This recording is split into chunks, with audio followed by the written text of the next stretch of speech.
नमस्कार और मेरे इस YouTube चैनल में आपका स्वागत है।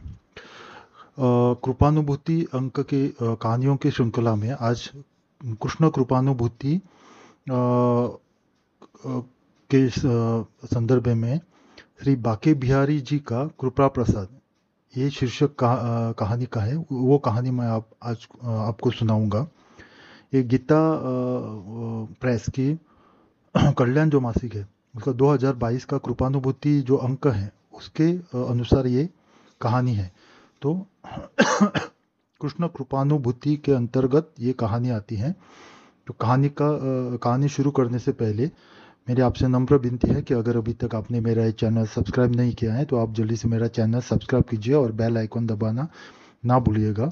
और कमेंट बॉक्स में एक बार बाके बिहारी के लिए कुछ लिख दीजिए, उसके मंत्र लिखिए या जय श्री कृष्ण लिख दीजिए।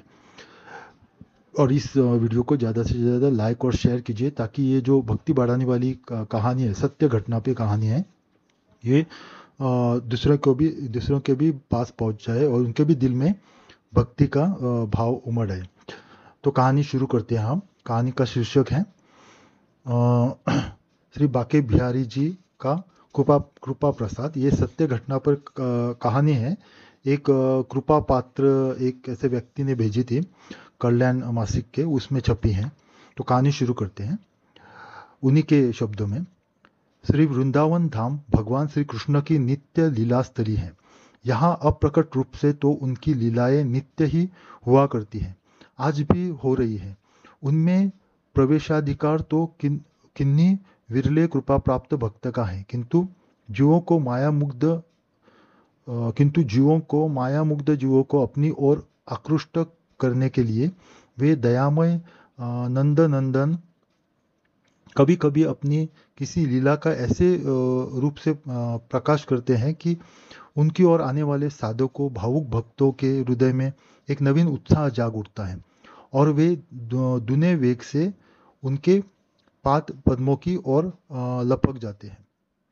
चैत्र शुक्ल एकादशी को श्री वृंदावन में सभी मंदिरों में बड़ा उत्सव मनाया जाता है। कुछ वर्ष पहले की बात है। श्री बाके बिहारी जी का फुल डोल सजाया गया था। आज श्री बाके बिहारी जी की मंदिर के अंतपुर से निकलकर जगमोहन में आ विराजते हैं। बड़ी सुंदर झांकी थी। दर्शनार्थियों की बेशुमार भीड़ थी। रोज की उपेक्षा आज कुछ देर से दर्शन के पट खुले थे और शयन का समय विलंब का रखा गया था। रात्रि के 9 बज गए। एक वृद्ध माता दर्शन कर रही थी और धीरे धीरे कोई पद गाती जा रही थी। इतने में ही किसी ने माता से कहा, अरे मैया, तेरी गैया छूट गई, जाय वाको बांधी दे, नातर काऊ को मारेगी।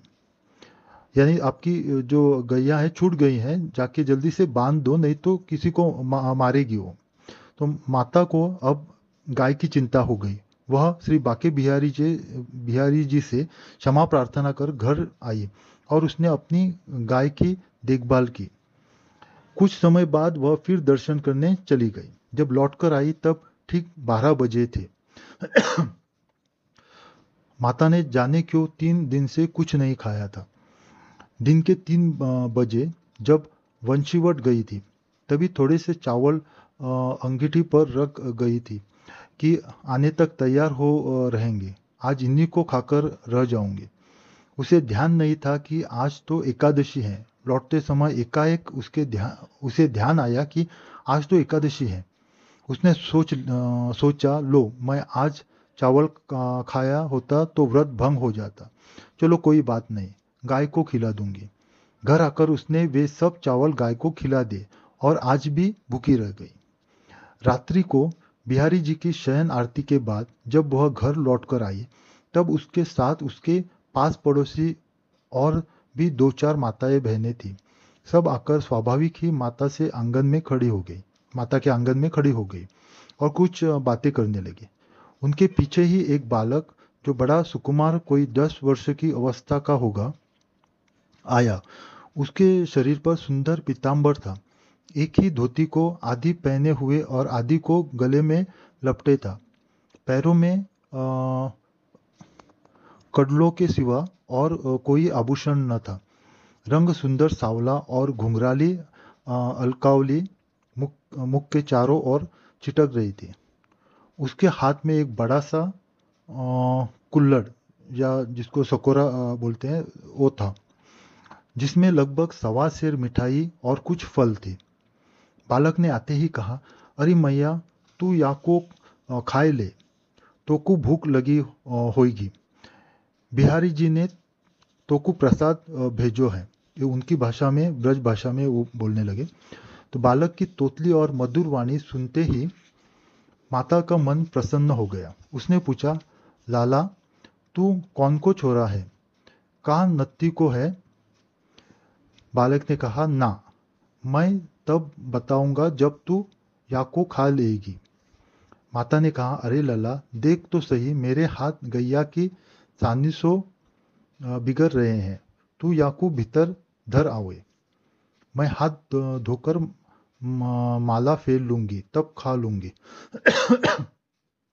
बालक ने कहा, ना मैया, माला पीछे कीजो, पहले याकू खाए ले।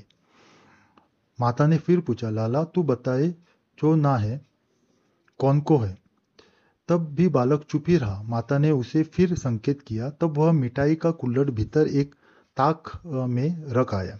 चलते चलते फिर कह गया, देख मैया, वाकू खाए लीजो। माता ने सोचा, मेरे बेटे ने कहा था कि माँ, नत्थी का एक लड़का है, यदि वह किसी दिन हमारे यहाँ आवे तो उसे खाली हाथ मत लौटा देना, उसके हाथ में 1-2 रुपया रख देना। माता को अपने लड़के की कही हुई बात याद आ गई और वह घर से शीघ्र ही 2 रुपये निकालकर बालक को पुकारती हुई उसके पास चली। अरे लला, सुन तो सही, तू कौन को छोरा है, नाइक बतावे चो ना। बालक रुका नहीं। उसने चलते चलते कहा, तू नत्तीसो पूछ लीजो, वो मोकू अच्छी तरिया जाने है। बालक दान गली में जाते हुए थोड़ी देर तो दिखाई दिया, फिर जाने कहाँ गया। माता लौट आई। उसने सोचा, कोई बात नहीं, नत्थी सुबह आवेगा ही, उससे पूछ लेंगे और तभी ये रुपये भिजवा देंगे। सुबह नत्थी आया। माता ने कहा, तोरा लाला बड़ी रात को बिहारी जी को प्रसाद लेके आयो, तेने भेजो हो का? नत्थी ने भेजा हो तब ना, उसने साफ नहीं कर दी। तब माता को आश्चर्य हुआ, वह बालक किसका था? इसका पता लगाने शहर में निकली। जहाँ जहाँ उसका परिचय था और उस अवस्था के बालक थे, उसमें सब जगह पूछा, पर कहीं पता न चला। सबने यही कहा, अरे बावरी, आधी रात को तेरी दान गली में कौन अपना बालक भेजेगा? तू अब भी नहीं समझ पाई वह कौन था? बात धीरे धीरे सब और फैल गई। जो पड़ोसी जो पड़ोसी ने माता के साथ आई थी, उन्होंने कहा कि हमने बालक की मीठी तोतली बोली तो अवश्य सुनी, पर उसे देखा नहीं कैसा था। यद्यपि हम सभी यहाँ उपस्थित थे। बालक के दिए हुए प्रसाद में से फल तो माता ने रात्रि को ही खा लिए थे, मिठाई रखी थी, उसे तो लोगों ने लिया ही, पर वह मिट्टी का कुल्हड़ भी न बचा। भावुक भक्तों ने उसके भी टुकड़े टुकड़े करके खा लिए। जो लोग दर्शन करने जाते हैं, वो उनसे भी माता बताते बताते विवल हो जाती है। माता जी के भजन, सरलता और भगवत प्रेम को देखकर यह बात कोई आश्चर्य की नहीं जान पड़ती। तो ये कहानी यहीं ख़त्म होती है। तो एक ऐसी जो माता थी, जो वयस्क माता थी, वो उनकी भक्ति के कारण जो भूखी थी उनको भगवान देख न सके और खुद उनके लिए प्रसाद लेके उनके घर तक आए। तो ये ऐसी होती है भक्ति बाके बिहारी जी के प्रति, जो भक्ति के भूखे होते हैं भगवान। व्यक्ति कौन सा है ये आगे कुछ नहीं देखते हैं, सिर्फ उसकी भक्ति भाव देखते हैं। तो ये बहुत ही अच्छी कहानी है, भक्ति बढ़ाने वाली कृष्ण जी के प्रति।